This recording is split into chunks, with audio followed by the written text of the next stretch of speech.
Hello and welcome back to the True Crime Guys podcast. I'm Lauren. And I'm Michael. Well, happy Easter, everybody. We're recording this on Easter Sunday. Happy Easter, guys.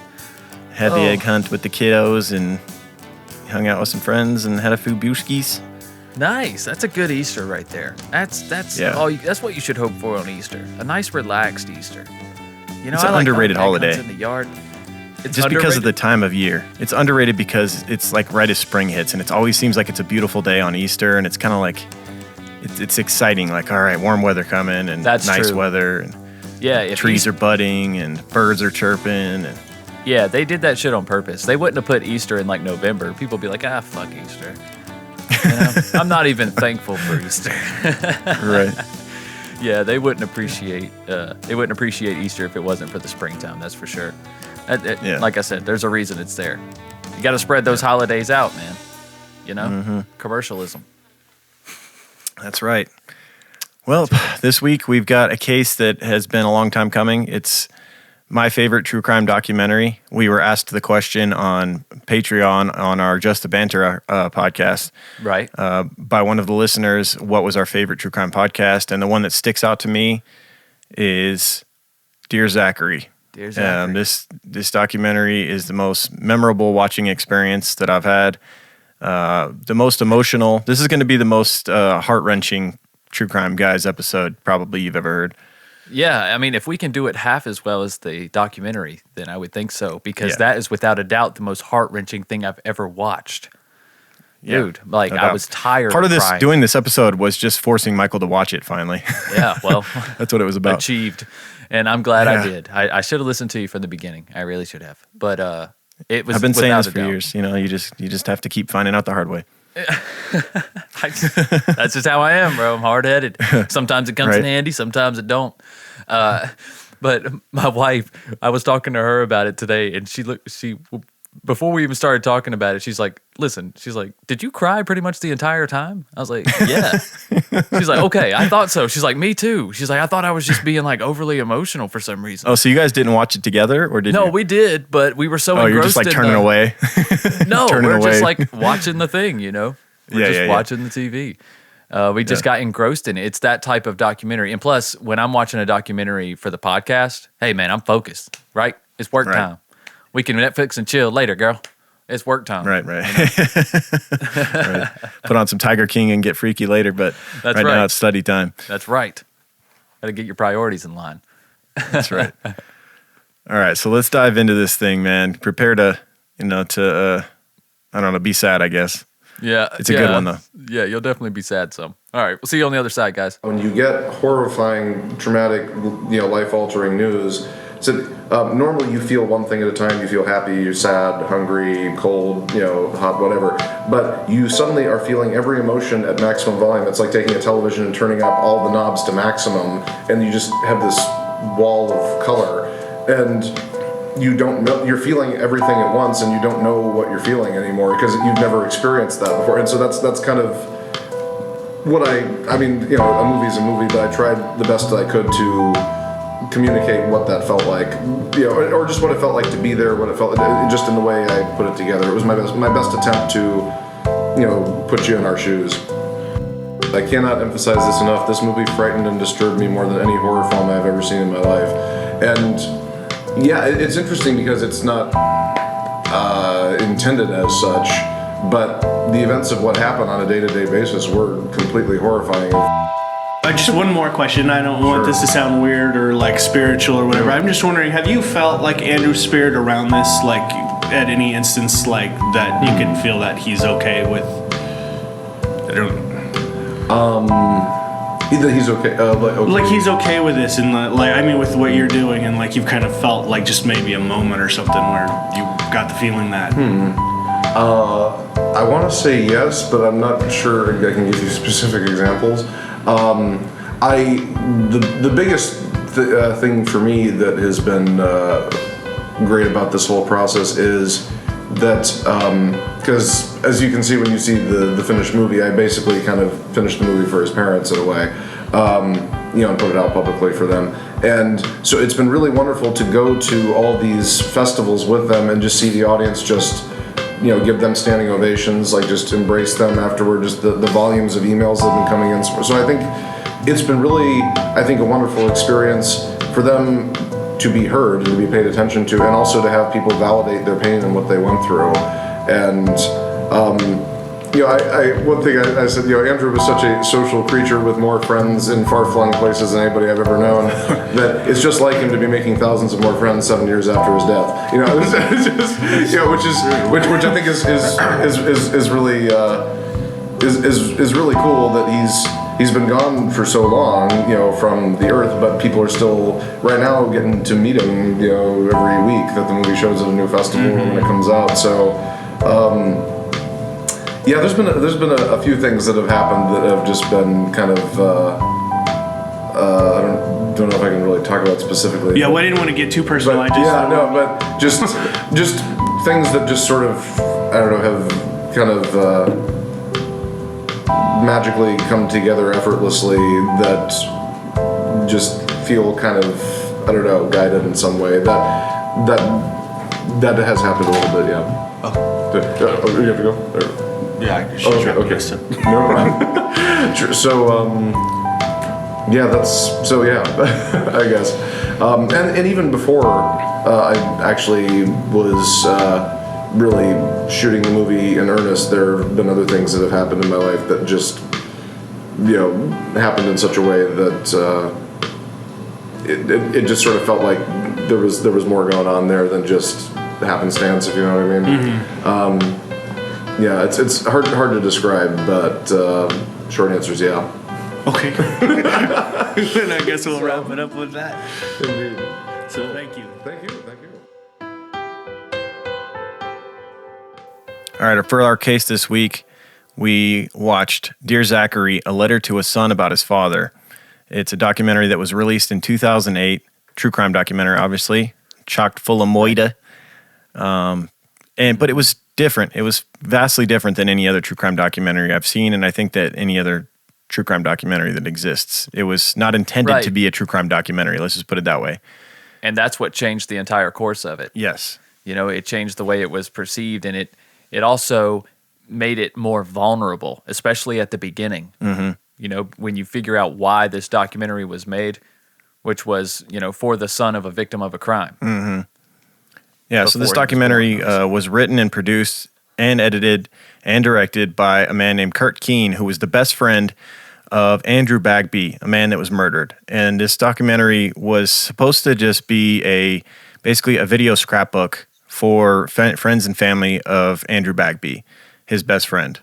This Kurt Kenne had been a movie maker, filmmaker, since he was a child, and his best friend Andrew Bagby had starred in many of his movies.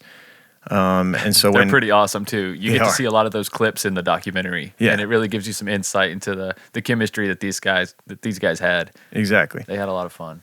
And so when his best friend Andrew Bagby was murdered, he decided to go on a quest. He decided to make basically a movie for Andrew's family and friends, like I said, and to go around, and he had a long list of people to meet all over the world and interview. To get to know Andrew more, and also to just share stories about Andrew. And then this film took on another life. It kind of started as one thing, and then it became something else because some more stuff happens. Right. We don't want to give away too much. But in this documentary, or this movie that he was making, Kurt decided to interview numerous relatives, friends, and associates of Andrew Bagby and incorporate their loving embraces into a film that would serve as a cinematic scrapbook for the son who never knew him. And I say that because this thing takes on a new life later on, because at the time that Andrew Bagby was murdered, he didn't know it, but he would have been a father within 7 months, 6-7 months from the time he was murdered. I believe so. Yeah, he had a kid on the way, and he didn't realize it. And so this film became not just a scrapbook for his family, but it became basically the story of Andrew for his child that was going to be coming. Right. I mean, what a gift, man, to give to a child when he comes of age at 18. what a gift to be able to give them. Like, this is who your father was. This is the DNA inside you. This is the type of, and it gives people the confidence, even if they don't share those things genetically. It's like, oh, my dad was always so charismatic, and confident, so I should be. That's where I get it from. Yep. Things like that can instill great things in people in the future. Yeah. That's an amazing gift. Yeah, and so Kurt, he like I said, he went everywhere because Andrew had been everywhere. He had touched so many lives. He was a pretty special dude. I don't think Kurt had any idea. Right. No, yeah, he learned so much about. He thought he knew everything about his best friend, and he learned so much about him that he didn't know. Years. Yeah. And so Dear Zachary began as a project only to be shown to friends and family of Andrew, as we mentioned. However, as the events unfolded, Kurt decided to release the film publicly eventually, and it ended up winning some film festival awards, and it currently has like a 96% rating on Rotten Tomatoes. It's as we mentioned, it's an incredible film. It really is. Yeah. So let's talk about this Andrew Bagby, the man who was murdered, the subject of this film. Dr. Andrew Bagby was born September 25th, 1973 in Wichita, Kansas. I say shout out, I guess, to BTK, who that was his stomping grounds, but fuck BTK because he's a douchebag. Yeah. But Andrew Bagby is a much better representation. Creepers. Yeah, Kansas City Creepers. Again. Yeah. Andrew Bagby was born in Wichita, but he ended up being raised in California. But he shared a birthday with Will Smith, Mark Hamill, and Michael Douglas. Quite a group. What a crew, man. Will Smith stands out amongst those, I'd say. Oh, of the course. Most accomplished. Absolutely. Yeah. Most accomplished, most well-known, most versatile. Yeah. Yeah, no doubt. Guys that he's, movies that he's done. Yeah. He is legend, bro. Yeah, no doubt. Yeah. Yep. He's, he kind of broke barriers being one of the first black male leads in many films. You didn't see that a whole lot until Will Smith. Yeah. Yeah. It's like, and Will Smith has made it so regular. It's just like, oh, yeah, it's Will Smith. Right. Like, you don't even think about it. It's like, oh, yeah, of course, Will Smith. What a great choice. Yeah. Yeah, he's so versatile, man. He's talented, to say the least. Yeah, so Andrew... charismatic, a lot like Andrew. No doubt. You know what I mean? Like, life of the party type person. Mm-hmm. Everywhere they go, it's like, can you imagine the people that have good things to say about Will Smith? Andrew Bagby, on a much smaller scale, was living this life, I think. Mm-hmm. He affected people a lot like him. Yeah, so Andrew Bagby, raised in California, he was the only child, the beloved only child to David and Kathleen Bagby. Just an incredible couple. These people were salt of the earth, the Bagbys. They were. And we'll talk much more about them as we go through this. Andrew grew up in Sunnyvale near San Jose in Silicon Valley in California. And he met his best friend Kurt, who made this film about him in first grade, and they were thick as thieves ever since, creating films together. And that's awesome. Yeah, one of Andrew's many friends, though, as we come to find out, he was the perpetual best man. He was like everybody's best man. He was that kind of guy. Right. Much footage in the documentary of him doing speeches as best man at weddings and things like that. Oh, yeah, there's like a compilation of guys saying, he was the best man at my wedding, best man at my wedding. Yeah, best man at my wedding. Yeah, if I was going to get married, he was going to be my best man. Yeah, he was going to be my best man. Right. Yeah, exactly. And Andrew, his mother was from England, actually, and he spent many summers in England, and he had family and friends there as well, as he did all over the world. He was, by all accounts, a very special person. He was outgoing, likable, and loyal. Among the many friends that were interviewed throughout the course of this documentary by Kurt were Chris, Matt, Sean, Olivier, Michelle, John, Pete, and Heather. Heather sticks out as she was in a very serious relationship with Andrew for a while, and they had a hard breakup, and it seemed to affect him greatly. It seemed to affect his confidence, and it may have played a role in what happened to him ultimately. I don't think it's not Heather's fault, but it did seem to shake his confidence a bit, and he ended up with a person that he could have done better than. Right, clearly. and that's not strange. That's not a weird response. That's so typical. Mm-hmm. You know, it's like so many people do this when they go through a hard breakup, especially if they're the one that got dumped. Mm-hmm. You know, confidence is going to take a hit. You find a rebound, right? I mean, this is typical. Mm-hmm. This is not like he just made some terribly poor life decision. He was just in a vulnerable situation, and somebody came in at just the right time. Yep. Yep. Andrew was a very dedicated young man. He made Eagle Scout by 15. Very impressive feat. Very impressive. Yeah, I think I'd say the average age is probably like 18 to 20. It takes a long time. You got to accomplish a lot of crap. You got to hit a lot of the. You got to get a lot of them badges and things like that. Yeah. You got to know how to tie a lot of knots and know how to make a fire and all that crap. Yeah, I think that's stuff they do. Right? Learn how to cook moss. I don't really know. Right. Learn how to cook a frog if you have to. Right. Oh, I think I could cook a frog if I had to. I eat some frog in legs, the wilderness. Man. I'll tear some frog legs up. Yeah. You ever had? Have you eaten frog legs? Are they good? I have. Yes. They're good. Yeah, I think so. Huh. I mean, you season something right. I mean, you season it right. Anything can be good. You know what I mean? So these were. That's not what I'm asking. I'm asking if it's good. I'm not asking if you could make it good by seasoning the shit out of it. I'm saying the ones that I ate were delicious. All right. How about that? All right. I feel like that's such a Southern thing. Like, I don't see too many people eating frog legs out in Vegas. Nah, probably not. I don't know. They got them at them bars, man. I mean, at the casinos, the buffets and stuff. Do they? Yeah, I'm pretty sure. I'm pretty sure I had some at like Red Rock Casino. Oh, okay. I have to check that out. You just ain't looking for it. Yeah. All right. You got to look for them, man. They kind of look like little thin chicken legs, chicken wings. Mm-hmm. They don't got that much meat on them, but they're good. They're like little snack foods. I didn't see this conversation going in this direction. Me either. Let's get back on track. You want to? It's a freebie. Maybe we'll talk frog legs on Just the Banter soon. Crime line. Yeah, let's hop back on the old crime line. All right. So some of the things Kurt didn't know about his friend that he learned throughout the course of interviewing all these people and filming this documentary, throughout his 22 years of friendship, he never learned that Andrew was really into photography and had like a bunch of photos. And this was something that Kurt made a mission to uncover, is some of his photography. And he was very good at that as well. They showed a lot of the photos in the documentary, nature photos and things like that. They were good. Yeah, that struck me as odd that he didn't know about his photography, especially since they made so many videos and films stuff together. Like you did so much videography, but no maybe it says something once again about Andrew's character, and that he didn't want to bring it up because his buddy was a filmmaker, like, oh, I'm into photography. Kind of steal that thunder from him type of thing, Seem needy about it. Just kept it to himself. Yeah, I guess so. I guess Kurt kind of took the lead in that relationship because their main focus was on film and whatnot and making movies, videos. Yeah. Yeah. Yeah. Well, Andrew would end up getting into medical school. He would apply for several schools, and he would get into the medical school in Newfoundland Island in Canada. Newfoundland. So he would end up going to medical school in Canada. That's yeah, why not? Yeah, exactly. He was that type of guy. This guy's been all over. Any new challenge. Care. Yeah. However, while in medical school, he met someone that changed everything. He met a woman named Shirley Turner. She was 12 years his senior. She was 40, and he was 28 at the time. They were both going to medical school. She was twice divorced, had 3 kids with 3 different men before she met Andrew.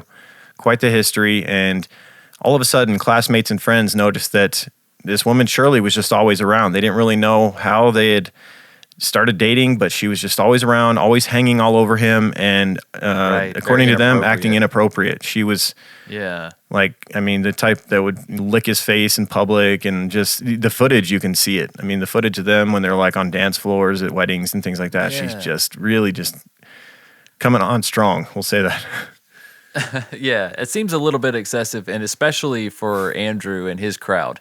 Yeah, they seemed a little more reserved. You know what I'm saying? Yeah, a lot of the people that were interviewed were like, "Whoa!" They were just not only appalled, but they were just disgusted almost. I think if it hadn't persisted for so long, maybe you could just chalk it up to nerves. She's going into a new group of friends, and maybe she just doesn't really. The nerves just made her act a little funny. I think we've all been guilty of that from time to time. But this was just persistent, and very. I wouldn't say protective, but very jealous as well. Like very protective of him, and like not letting anyone near him. Like he's mine. That type of behavior. Especially the ex. Mm-hmm. Oh yeah, the ex Heather got some remarks her way from this new girl. Yeah. And they have this relationship, and I think at least Andrew viewed this as sort of a senior year thing, something to take the edge off of medical school. They had all this pressure on them, And he had, gone through this rough breakup with Heather, and she's this fun rebound, and it's a distraction. It's a distraction. And I think he made it clear to her that he was not looking for anything serious. Shirley, however, I think maybe even if she said that's how it was going to be, she was not that type of person. She didn't get it. Yeah, she didn't know how to move on. She was very possessive over him. And so when they graduated from medical school, Andrew moved on to Syracuse, New York to do a surgery residency, and Shirley moved on to Iowa. However, his year-long residency in Syracuse was just miserable. He hated every minute of it. He would come to find out that surgery was not for him. That was not the type of medicine that he wanted to be in. And Shirley, however, would constantly still be calling him, writing to him, and coming to visit him. She would make the very long trek to come see him constantly. And I think at the time he was in a lonely place. He was alone in Syracuse. He was doing this residency, and she was once again a nice distraction for him. Right. I think most of the time he welcomed the company. Yeah. Like you said, being in a new city, it was nice to see a familiar face, especially a new city that you hate, doing something that you hate. Mm-hmm. I think Syracuse was just too big of a city for him at that time. Yeah. Yeah, and so by the end of that year, as we said, he had realized that surgery was not for him, and he would move on to Latrobe, Pennsylvania, and switch to a family practice residency in 2001. And that's more his style. He would more personal. Fall in love with this small town and with the family practice lifestyle. He wanted to be that doctor in a small town that everybody came to and trusted, and was like a member of your family, of everyone's family in the small town. This was for him. He finally realized why he had done all this and gone through medical school was for this type of life. And Latrobe, perfect character for that. Latrobe, we found out in the documentary, has some interesting things. They're the home of Rolling Rock beer. They are. What else was it? There was a few other things. Arnold Palmer. Arnold Palmer, that's right. Arnold Palmer was born there. Yeah. Something else, man. There's something else that one of the people interviewed said, we're also the birthplace of such and such. And then she said, unofficially, and I was like, throw it out. Trashed it, because apparently I can't remember. It was something really big, right? It was something really big enough that they couldn't really claim that. Yeah, but then she said unofficially, and I was just like, no, I don't know if that's why I can't remember it, but I seriously can't remember what it is. But definitely Rolling Rock and Arnold Palmer. So Mr. Rogers, bro. Oh, that's Rogers. right, Mr. Rogers. Yeah, that's a big one. Yep. Yeah, that Mr. Rogers is the definite. That's not the unofficial one. Won't you be my neighbor? Yeah, Mr. Rogers, though. I mean, that's pretty big things for such a small town, USA. Yeah. I mean, you are the small town when you're Mr. Rogers town. You know what I mean? You are the small town. That's right. You're not just a small town. Right. You are the small town. You are the neighborhood. Yeah, exactly. Yeah, and so Andrew is there. Latrobe. Andrew is now in Latrobe, and he's doing his residency at a family practice and loving life. And this new life was kind of a clean slate, new start, and this didn't involve Shirley. He was trying to leave her behind, but he wasn't the most direct. He wasn't good at being an asshole. And I'm not sure breaking up with someone is being an asshole, I guess, but I guess he just didn't want to hurt her feelings. He didn't want to hurt her. Well, and he wasn't as direct as he should have been, I'm guessing. Maybe. Yeah. Yeah, she needed that. She needed someone more direct. She was going to take advantage of any inconsistency or any hesitation that he showed. Any crack in the door, she was going to open it. Mm-hmm. That's correct. And so he's kind of trying to ignore her at this time while he's in Latrobe, and he's obviously busy and whatnot. And as he had always viewed their relationship as not being a long-term thing anyway. And so when he moved to Latrobe, she was a thing of the past as far as he was concerned, but she was not about to let that happen. She was not ready to move on from Andrew.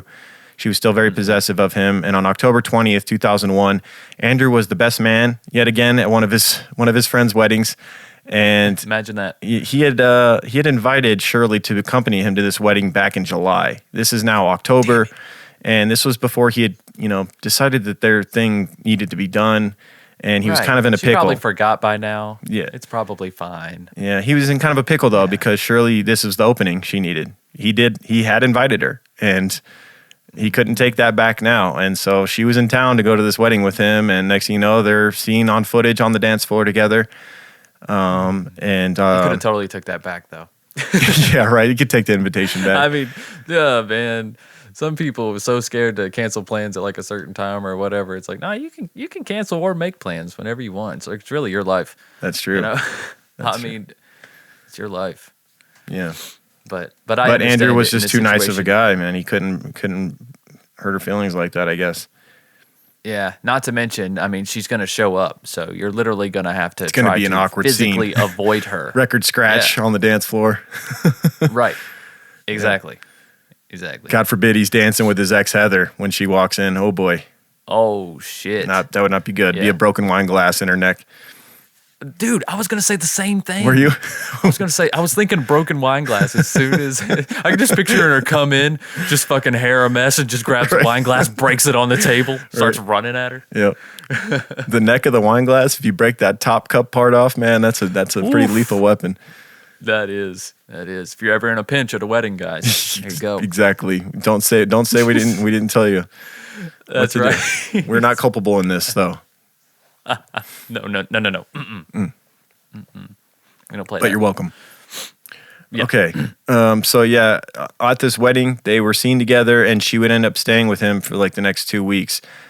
And on November 3rd, 2001, Andrew would finally pull the Band-Aid off and break up with Shirley at the airport and send her back to Iowa, which was over 1,000 miles away.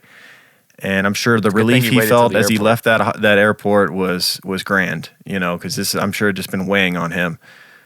It, dude. That's the way to do it. That was the smart way, send her off, right as she's getting off the plane, break it off. There you go. However, as she's getting on the plane. Yeah. However, as you know, we're doing this podcast right now for a reason, because it didn't end there. Damn it. There was a bit of Jodi Arias to this, Shirley. Quite a bit. A bit? Yeah. It's a good thing he didn't have a doggy door. Let's just put it that way. Good thing he didn't have what? I said it's a good thing he didn't have a doggy door, because he would have woke up with her standing over his bed. No doubt. No doubt, man. Yeah. So he's coming through that thing. So he breaks it off and sends her on the plane back to Iowa. And 2 days later, at 5 a.m., he gets a knock at his door back in old Iowa. Back in Latrobe, Pennsylvania. He gets a knock at his door, and it's Shirley. And so she essentially had taken the flight home and almost immediately gotten in a car and driven all the way back. And no lag time between, because this was a long drive. I think it's like 1,300 miles or something from where she was in Iowa. 18 hours, wasn't it? Somewhere around 18 hours? It was more than half a day. Of a hike. Oh, yeah. Yeah.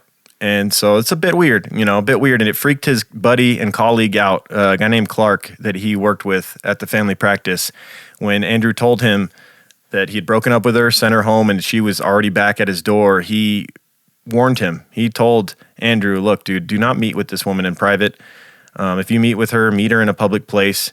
This was a phone conversation that was going down on November 5th, 2001. Right. Andrew called him and told him what had happened, and he was supposed to go meet with Shirley right after their phone call ended. And they decided that after he went and met with Shirley, that they would meet at Clark's house to talk this whole thing over with some beers that evening on November 5th, 2001.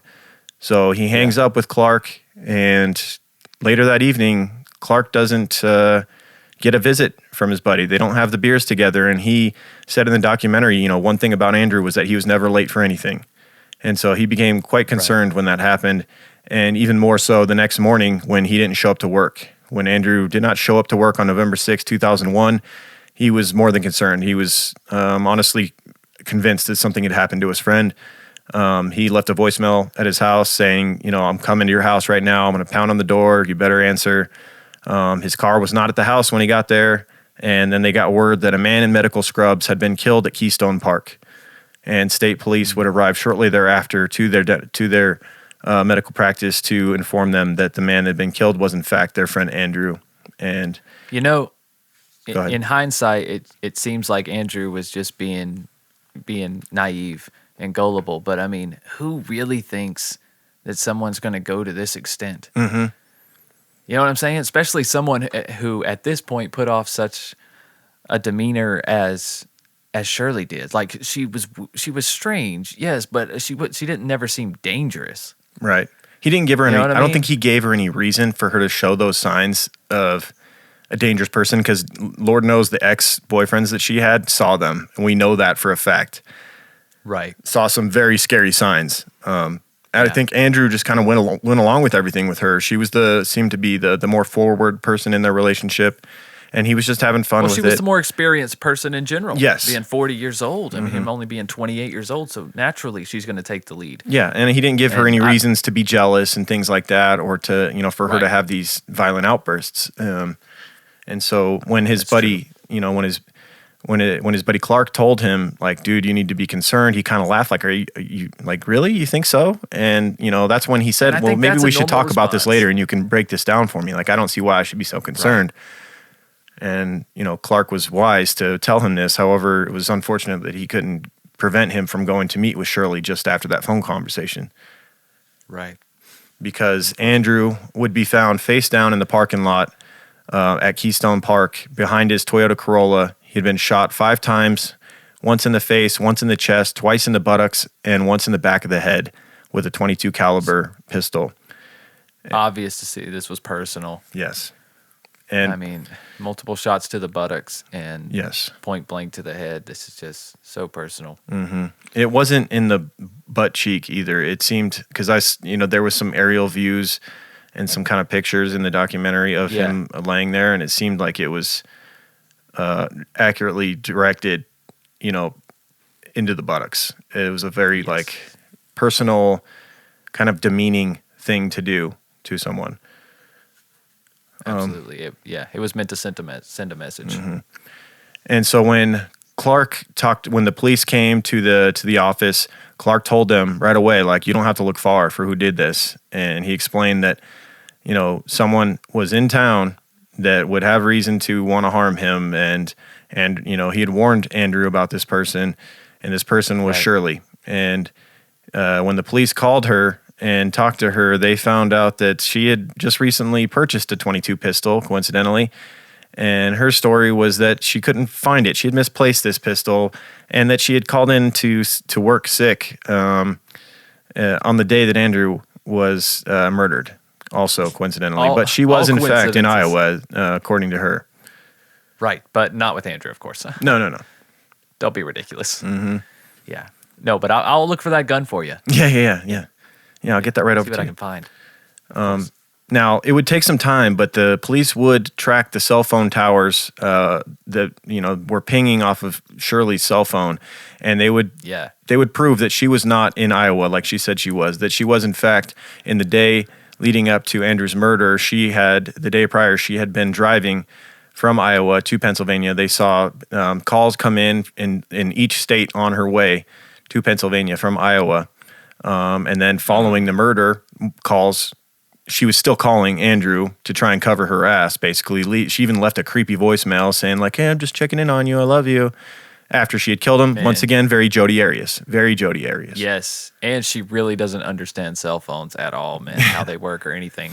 Right. Like, wow, you're texting them and calling them the whole time on the way there. So every single time it's sending a ping. You know what I'm saying? This was 2001. I think I don't know how many people understood cell phone tracing on towers and things like that back then. Cell phones were still pretty new at the time, but it took time too as well, because it was 2001. They had to manually go to each tower. I don't know how that works. It took like 2 weeks. Mm-hmm.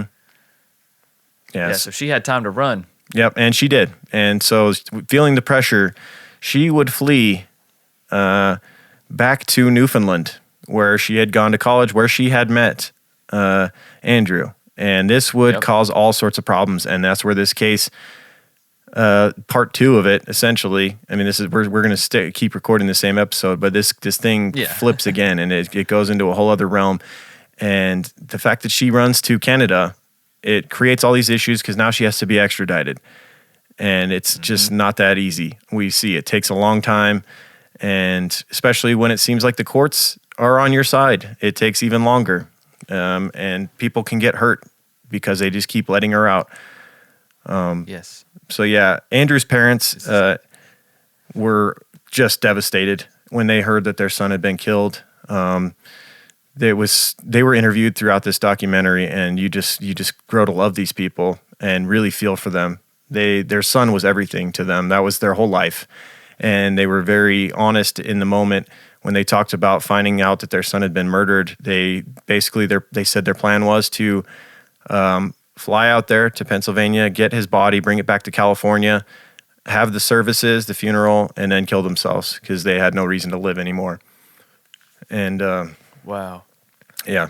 And you gotta understand that. I mean, as a parent, imagine losing all of your children.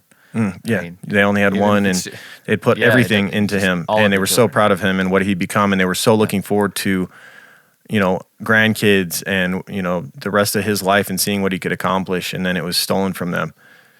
He was an amazing, amazing person too, man. Yeah. He did such a great job. And through him, met so many people. And we're, you know what I'm saying? Yeah. And we're then enriched through him in multiple ways, which they found out through this documentary. Yeah. Which was pretty incredible as well. Yeah. Yeah, and they knew that Shirley was responsible for this as well. They heard of the evidence against her and whatnot, and they knew that she had fled to Newfoundland. And there would be several services held for Andrew in different cities, one in California, one in Pennsylvania, even one in Newfoundland, where he had gone to college and met Shirley. And in Newfoundland, at the funeral, Shirley had the gall to attend, and of course made a scene, crying hysterically. We've seen this behavior before. Despicable, despicable to show up and then to steal the thunder and try to make it all about you as well. Just says a lot about her. If you're accused of a murder, do not show up at the funeral. If you're just accused, just don't. Right. Like, what the hell? Like, as much as it's not going to help to show how much you care for that person. It's just not going to work. It never gets perceived that way. It's like in every case we've ever seen where the killer shows up to the funeral, it's just awful. It's either for selfish reasons, you know what I mean, or just to kind of try and show that you're not doing anything out of the norm, that you're doing what you would do if you were innocent. Yeah, that's true. Yeah. That's true too. But it just never works out that way, does it? It No. just never seems like it's perceived that way. No. Yeah, and Andrew's parents, at their service in California that they held, they actually, thought it'd be a good idea to invite Shirley because that would mean she would have to come to the U.S. where then they could have her arrested for the murder. Yeah, come on over here, Shirley. Just avoid the whole extradition process altogether. Just convince her to fly out and set this trap. And she didn't take the bait, unfortunately. She was aware of what they were trying to do and didn't fall for it. She stayed put in Newfoundland where they would take care of her. The law system there would just kind of, just let her off the hook over and over again. So why not? It's almost like Shirley knows a little bit about the law system, huh? Seems like she knew a little bit about how Newfoundland would treat her.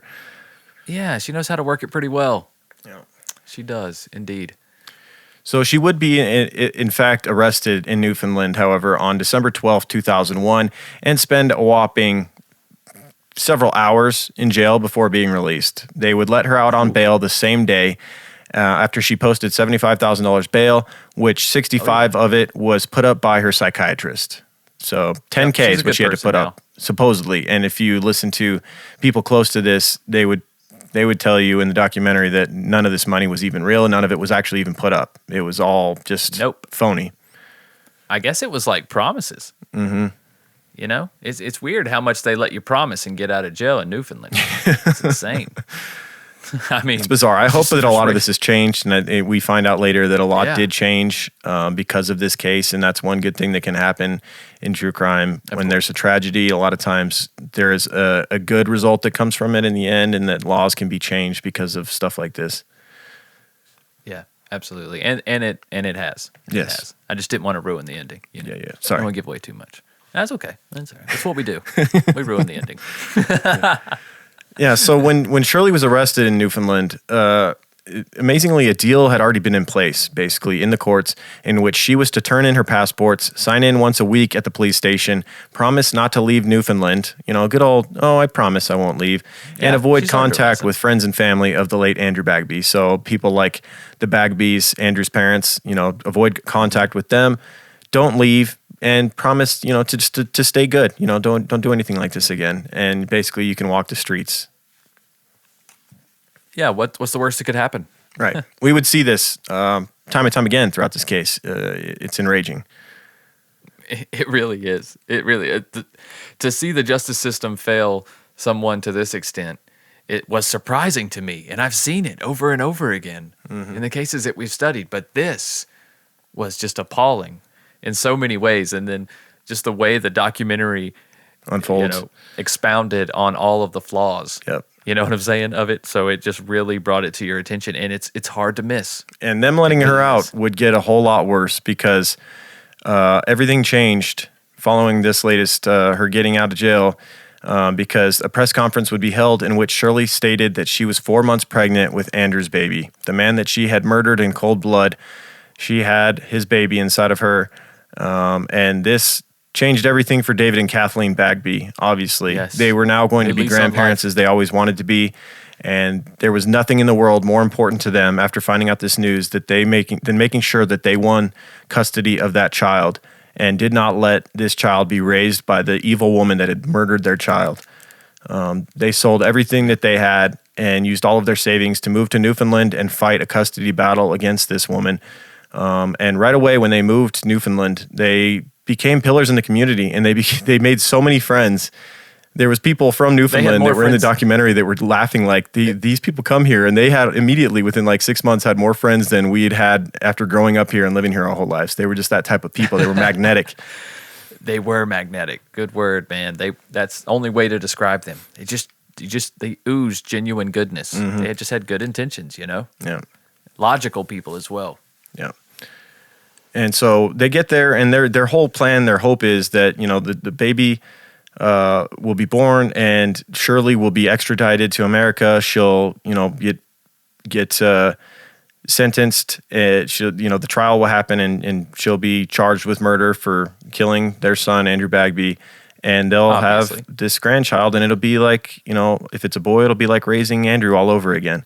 And there'll be some good that came out of this whole thing. Of course, it's never that simple, when we're doing a case like this. Of course not. Yeah. So and we're only like halfway through, so. Yeah. So Shirley's, she's there. She's awaiting extradition to face the charges. But in hearing after hearing, the extradition got pushed back further and further. And by July 18th, 2002, when baby Zachary Andrew Turner was born, Shirley was still awaiting extradition. And she gets to just, be a mom to this young boy that she had, birthed, and the father was the man that she had murdered. And she just gets to live on her life waiting to be extradited, and it just seems to never be coming. It just seems to. Her lawyer is very good at postponing these things, and now with her having a baby, that's just all the more ammunition for them to use to push back the extradition. I'm sure she loved when she found out she was pregnant, because it was like, ooh, I can use this to stay out of prison, basically. Oh, of course, and more sympathy. I mean, who's going to get more sympathy than, a 40-year-old woman who just had a baby in prison? I mean, she probably doesn't look like someone who could kill somebody. Right. You know what I mean? I think a lot of that helped her a lot in this situation, and some of the judges that she got as well. It didn't seem like through the early hearings in Newfoundland about, regarding her extradition, was there very much evidence presented. Had you eventually see she gets arrested again, and I think that's after they found out a lot. They heard more of what she had done, and they were presented with more evidence that proves that she was the person that killed Andrew Bagby. I think this whole time they didn't realize what they had. Maybe they assumed she was innocent, or for whatever reason. Yeah, or maybe they were just buying her act. Self-defense. They could have thought it was self-defense. Yeah, who knows what they were feeding them? What she was feeding them. She's very manipulative. A helpless mother fighting back. And her lawyer seemed like a real scumbag, and he would end up getting charged with some stuff later on. So we know for a fact he was a scumbag. Yeah, he's a Better Call Saul. Yeah.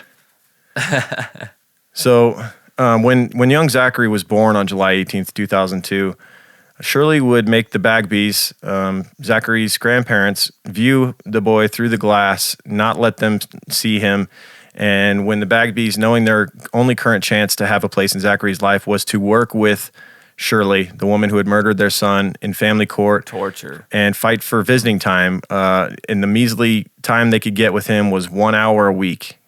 Supervised time per week, 1 hour.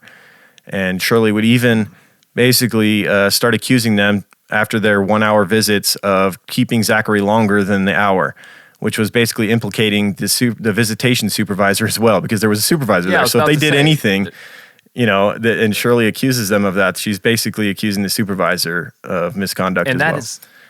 And that is one thing that the Bagbys made sure they were actually excited about that. Where they're like, look, we're seeing now there's proof she's a psycho. Like, she's clearly lying because we've had a supervisor here the whole time. So how could we have done anything? Right. But even going forward from here, they make sure that they have some sort of mediator between them and Shirley all of the time. And I think that is crucial. That was a really good move on them, because she was looking for any window. And if you don't have a non-biased witness there. That, and the Bagbys are also very clever in that they recorded every conversation they had with her. Like, they made sure that if she ever said anything, they had evidence to the contrary to prove she was lying. Yep. So that was smart, because she was looking for any reason. They hated this woman, as if she had killed their son, because she did. Because she did. I was like, wait. I was like, what can I compare, how much they hate her to? Like, oh, well, if you killed my son, I hate you pretty much. That's pretty much how much they hated her. I don't know how you could get a lot worse than that. Right. Yeah, their only son as well. Yeah, and so yet month after month passed, and Shirley and her legal team managed to find more legal speed bumps to delay the extradition. Finally, on November 14th, 2002, Shirley was arrested and held in custody until she could be extradited to the U.S. to face trial.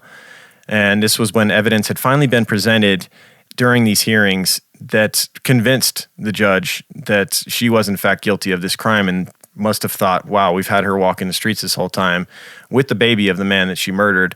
And it's clear now that she did in fact murder this man and shot him 5 times. Maybe we should get her off the streets.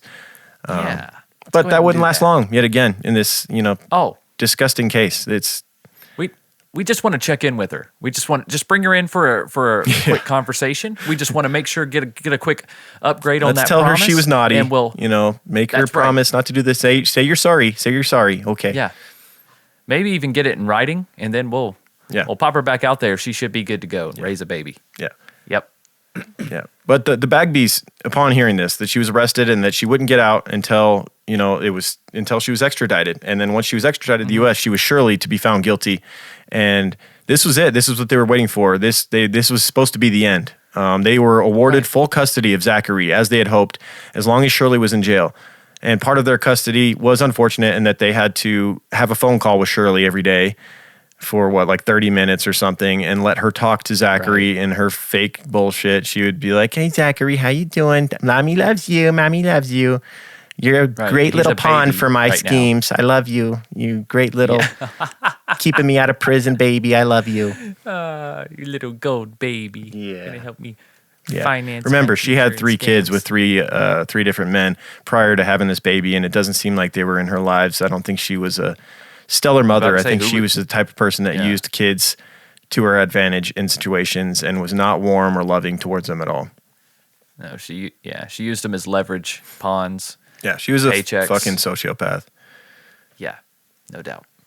So, as we alluded to, she would be out of jail, and it would be an absolute nightmare yet again for the Bagbys. They thought this whole thing was over. They were getting Zachary, and the evil woman could not, lay fingers on him again. However, on January 10th, 2003, the unthinkable happened. Shirley was released from jail again.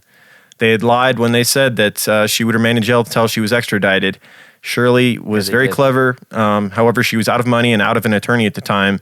So she wrote to the judge and asked how to write up an appeal because she didn't have an attorney to help her do it. The judge had his secretary write up a response with instructions on how to write the appeal in a manner that might get her out.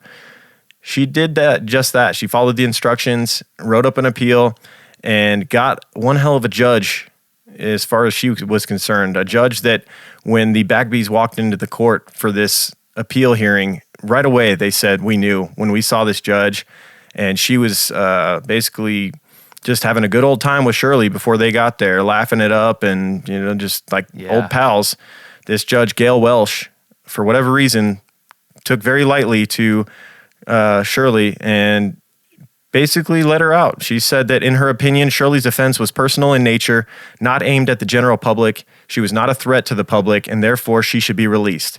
She simply made Shirley promise to behave and not flee Newfoundland, and released her out into the streets of Newfoundland again, and basically gave her baby Zachary back, full custody. Yep. All that checks out. Unbelievable. That's Newfoundland law right there. All that checks out, man. That's good. Unbelievable. Let her out. I mean, I feel like we're really crapping on Newfoundland. I'm hoping they've cleaned up, the kind of whatever they had going on in their courts at this time back in 2001, 2002, 2003. I'm sure they have. Yeah. But this is wow. It's unbelievable. But it really is unbelievable. This is a lesson learned, though. People heads roll for this shit. Though. Yes, heads roll for this. And they shit, needed to. They fucking needed to. Yes. So this judge lets her out on these, pretenses that, this was an attack, a personal attack on a person. And since when does that grounds for release of a person? If I perpetrate an attack on my wife, let's say, that's a personal attack. I may or may not be a threat to the general public. It might have just been my beef with her. I should still go to prison for the rest of my life. 100%. Absolutely.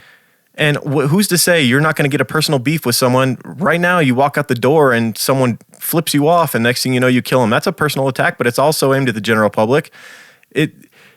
Her grounds for releasing her were so absurd and ridiculous. At the time, Shirley had 8 people on active restraining orders against her. Her ex-boyfriend had followed a report that she had threatened to commit suicide on his front door. And while in jail, she had a report in that she had tried to stab another inmate with a fork. This is who we're talking about, is not a threat to the general public. Oh, and she had shot her ex-boyfriend 5 times, by the way. Right. Don't forget about that. Yeah. And all this was all like recent. This was all current. Yes. This is not like stuff in her past. This is like stuff that should have came up like red flags immediately upon her being booked. Should have been looked at in her appeal hearing. Like, well, you did try to stab an inmate with a fork. Right. You have all these restraining orders out against you, and there's a bunch of evidence that proves that you shot your ex-boyfriend 5 times, the father of your son. So right, it's like the judge only read the appeal and that's it. Like she didn't look at anything else. She only read for whatever reason what Shirley wrote. Liked Shirley for some reason. I don't know what that's about. I guess it's insanity. Oh, It's absolute insanity to give that baby back to this murderer. Absolute insanity. It's bad enough she's walking the streets, but you give this innocent child back to her, and she is clearly a dangerous person. Yeah, it's inexcusable. Yeah. So with Shirley out again, she was given full custody of Zachary again, and the Bagbys were back to fighting for, scraps, just trying to see Zachary as much as they could, which at this point became a 3-day-a-week, 3-hour visit schedule. So they could see him for 9 hours a week at best. And at this point, this was all on Shirley's terms, and she made it very awkward in that at this point, she made it to where their visits were with her. When they did anything with Zachary, she was present. If they went to the pool with Zachary, she was there swimming with them, which is very, eerie when you think about how this case ends. Well, because for some reason, Lauren, she was worried that they might have bad things to say about her. Can you imagine that? Yeah. Oh, that's crazy. Oh my God. What would David and Kathleen I'm worried about what you're saying to young Zachary, like maybe that I'm a murderer that killed his daddy. Yeah, you could be putting crazy things in his head. Oh, Lord. Yeah, so imagine having to hang out with the woman that killed your son just so that you could see your grandson. Shirley would even goat them out of money, calling them and basically saying, like, I don't know if I can feed Zachary or I don't have any diapers. And they would basically say, look, we will drop off food and diapers right now. He will not go unfed. He will not, have dirty diapers. That is not going to happen. They were there for him every step of the way, being the great people that they were and caring for Zachary more than anything in the world that was left after their son was taken. He was their world now, man. It refocused. Yep. Yeah, these people needed that. They needed that. They needed to care for someone. It was like it really was their purpose. But one thing became a big problem regarding the Bagbys as far as Shirley was concerned, and that was her jealousy and her ego. One thing that really had been bothering her was that every time she was with the Bagbys, with young Zachary, with her son, when the choice was given to Zachary between her and his grandma, Kathleen Bagby, he would choose Kathleen every time. Every time because she was genuine love. There was genuine love because he could sense the warmth coming from Kathleen and that he really loved her, and the coldness coming from his mother. Absolutely. Yep. And Babies that really drove Shirley crazy. And you know how she gets when she's crazy. Yeah, murderous. Yeah. So the next hearing for extradition was set for September 25th, 2003. The Bagbys were hoping that this was going to be it. But, of course, they had thought that before. They had thought that they had already won before. And this hearing was set for what would have been Andrew's 30th birthday, coincidentally, September 25th, 2003. This was the day the Bagbys were waiting for. They were hoping she would be sent to America, found guilty. Once again, they were hoping for this. And once again, they would be disappointed. And this time it would be absolute heartbreak once again for them. How much? Yeah. How much can these people take, man? This part of the documentary, when I watched it, I went into it cold. I didn't know anything. I just heard this documentary, Dear Zachary, was good. It was a good true crime documentary. I went into it not knowing a fucking thing, watched it, and as it unfolded, this part blindsided me like a fucking M. Night Shyamalan movie. I didn't see this coming. I think you guys probably see this coming. We've alluded to it enough, but I just didn't expect it. This part I was just bawling. So on August 18th, 2003, this would be a week before the hearing that would potentially send her to America to face charges. Shirley strapped young Zachary to her chest and jumped into the Atlantic Ocean with the 13-month-old Zachary in a murder-suicide. They would be found. After giving them both sleeping pills. She had given him sleeping pills, and supposedly he was asleep when she jumped in. Nonetheless, she killed this baby and herself out of a final act of extreme selfishness once again. David and Kathleen were obviously just beyond comprehension and just devastated once again. And there's moments in this documentary that are just so real from David Bagby where you just feel him, man, where he's just like, Kathleen's bawling her eyes out and just inconsolable. Yeah. And he's like, you see what this fucking bitch did to us. Like, if I could strangle her right now, I would. I should have killed her. There's times where they had thought of ways to get young Zachary away from her, but there was just not many options other than him killing her. For the worst. The only option was David Bagby waiting for Kathleen to go to sleep so that she wasn't implicated in it, sneaking out of the house and going and killing her. That was the only option he could see, because if he tried to run away with the baby, there was just too many obstacles there. They would have to hide out forever, change their names. The baby, Zachary would never get to know any of his friends or family or anything like that. Right. They were left with no options, and the system failed them so hard. Failed young Zachary so hard. The system killed that baby 100%. And they would later basically admit to it. And things would change thanks to this case, but it's unfortunate that it had to happen like that. Absolutely. And it just, God, man, it's just like you said before, the overwhelming selfishness. Mm-hmm. If you don't want to be alive anymore, at least let them take care of your baby. But the fact that they wanted to take Zachary she couldn't stand the fact that Zachary would be happy with Kathleen Bagby, more happy than he would have been with her. She couldn't stand that. Yeah, that. And maybe she just wanted to hurt them one more time. Yeah, I think that's also what it is. Yep. Because, oh my God, man, the damage that she done. And that's like one of the things that David talks about. He's like, you took my son, you took our grandson. And now look at what we're left with, as he's sitting next to Kathleen just in a heap, just bawling. Right. Imagine the strain and that it's put on their relationship and their quality of life. How do you get up and go hunky dory? Everything's great. Yeah. After going through something like this. Yeah. And these were, like you said, salt of the earth people. Yeah. And just horrible things happened to them. Yeah. Yeah. So obviously David and Kathleen Bagby were left dumbfounded and grief-stricken. Kurt Kenne's his attempts to arrange interviews with the prosecutors and judges, Kurt being the man who made this documentary, they were rebuffed. Every time he called and tried to talk to anybody that basically let this happen in the justice system in Newfoundland, he was turned down every time. They realized that they had fucked up big time. And things would change over this, because this would set the Bagbys off on another mission. There's just one thing after another where they thought that, things were finally going to stop, and they continued to get worse and worse, tragedy after tragedy, all because the system they were hoping the whole time, like David Bagby said at one point, he's like, I just thought that this doesn't happen. The system is going to do what it's supposed to do, and we'll get Zachary, and she'll be in prison. But they just continued to fail them. And so distraught over Zachary's death and outraged at the Canadian legal system's failures to protect the child, David and Kathleen mounted a campaign to reform the county's bail laws. A panel convened by Newfoundland's Ministry of Justice agreed, releasing a report stating that Zachary's death had been preventable and that the government's handling of Turner's case had been inadequate. So Shirley Turner, psychiatrist, would end up being found guilty of misconduct and having helped her post bail. And the director of Newfoundland's Child Welfare Agency resigned. Remember her psychiatrist was really playing a role in this. He had put up the bail for her, that $65,000 initially. They got her out and walking the streets. Sketch. Yeah, super sketch. Like, what was up with him and the judges and her lawyer and the judges? Like, there seemed to be some kind of insider shit going on. Yeah, I don't think he got a whole lot out of that psychiatrist either. In the documentary, I know he got him in front of the camera a few times, but he never really said anything at all, really. Yeah. I think most of the time he was like packing his stuff up to leave, so I don't know if maybe he ambushed him and the guy wouldn't give an interview and he was leaving or what. But that was, super shady about that guy. He was like, I got to get the hell out of Dodge. Yeah.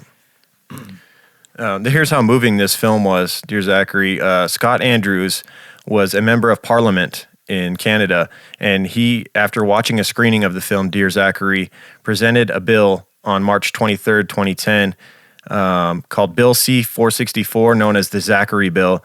And it basically, the goal of the bill was to protect the children and force judicial decision makers to keep the safety of children in mind during bail hearings and in custody disputes, particularly when a child is in the custody of someone who has been charged with a serious crime.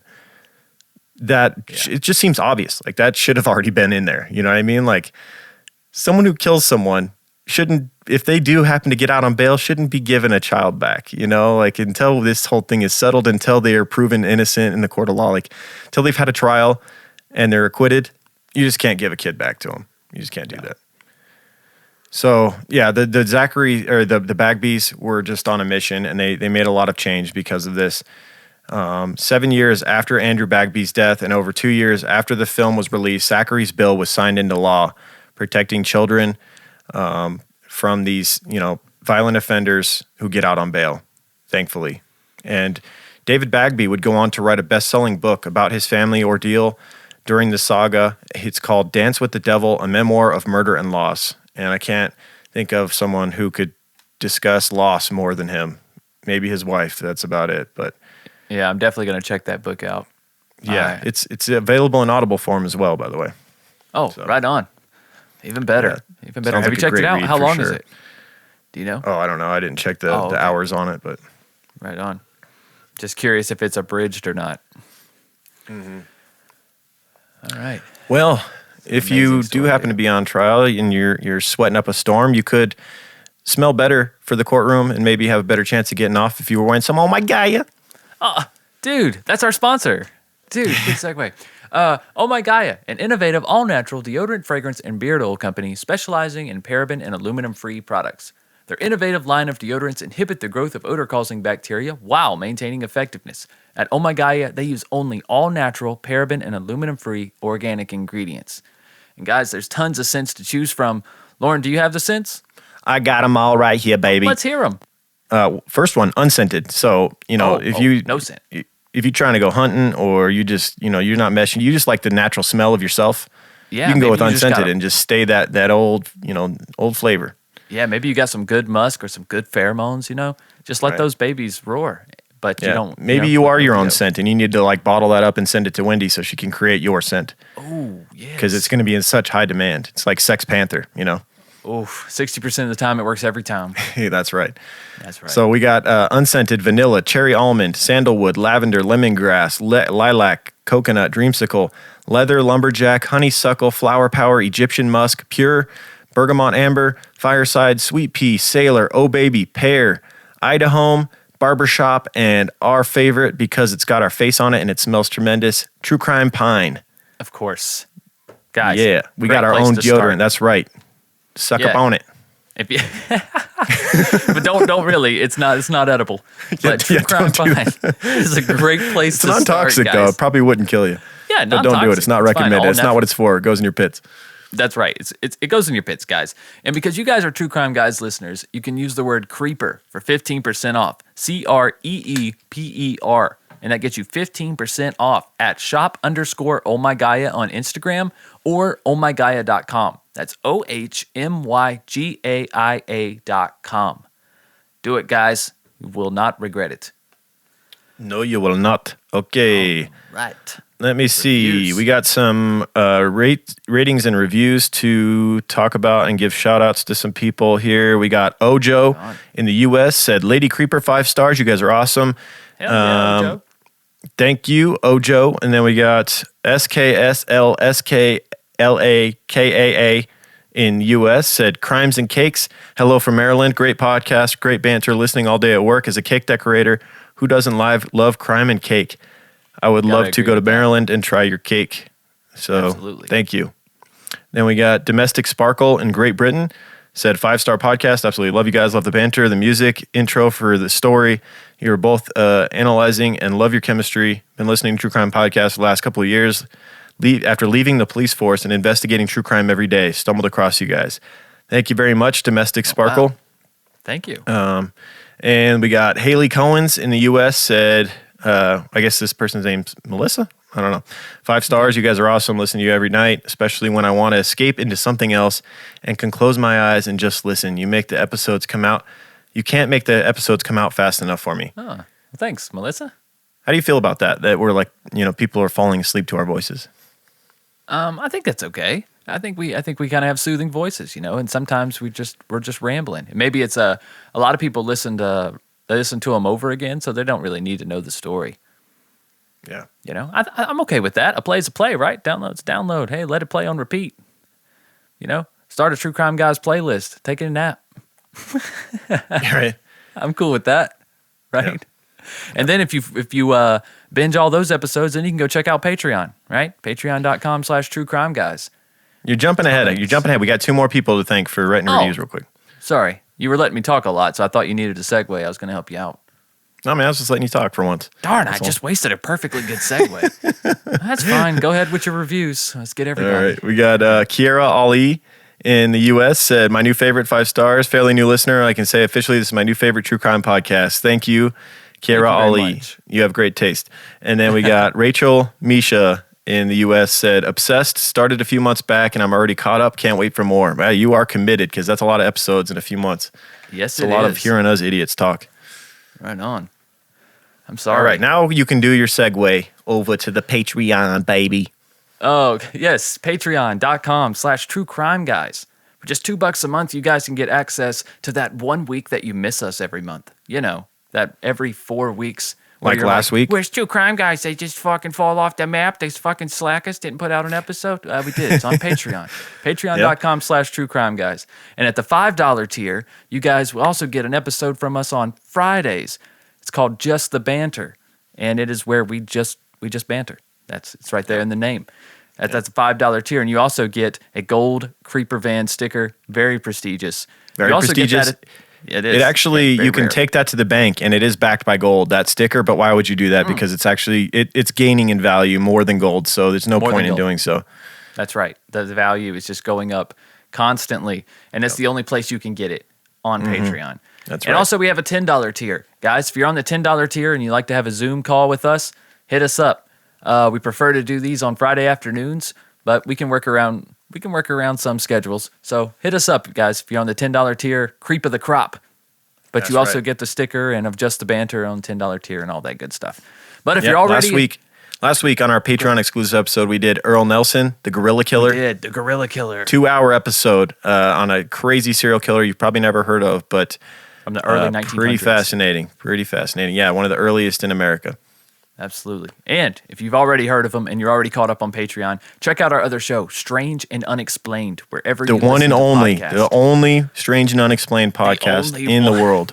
Right. I'm sure. I don't think there's any other ones because, why would someone create one after it? They should just Google the name and then see that there is one.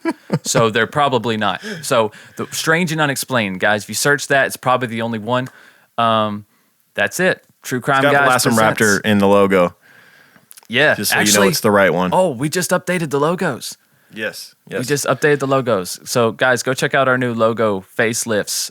We got the classic TCG TV logo for our Now True Crime Guys podcast official logo. And then check out the new Strange and Unexplained. I think you'll be able to find it. They look similar, right? They look like they're related. Shout out to our sponsor, Canva. This is an unofficial advertisement for them. It is. Michael loves their app so much and creating things on there that he's just been making new logos and all kinds of stuff. So if you haven't checked out Canva, check it out. This is a free ad for them. And listen, guys, go check out our Instagram if you haven't seen it yet for some reason. Maybe, I know it takes iTunes a day or two to populate the new logos and whatnot. So go check out our Instagram. I should have them posted on there. Let me know what you think. To me, they're obviously a better quality because I just have more tools with Canva. It really is. I highly recommend it. Even the free Canva is phenomenal. It's better than whatever you're using right now, and it's more user-friendly. So, yep. But, okay, anything else? Merch, truecrimeguys.threadless.com. All the links are below. All the links are below. That's about it. We'll see you guys for a free episode next week. Keep creeping. Have a good week. Keep creeping, guys. True crime guys, in the desert we like a mirage. It's okay if you clicked on us cause you thought we was True Crime Garage. Now we ain't mad at you, sit down, let us talk at you. I'm talking to the creeper army, we out here making better. True crime guys, in the desert we like a mirage. It's okay if you clicked on us cause you thought we was True Crime Garage. Now we ain't mad at you, sit down, let us talk at you. I'm talking to the creeper army, we out here making better charming.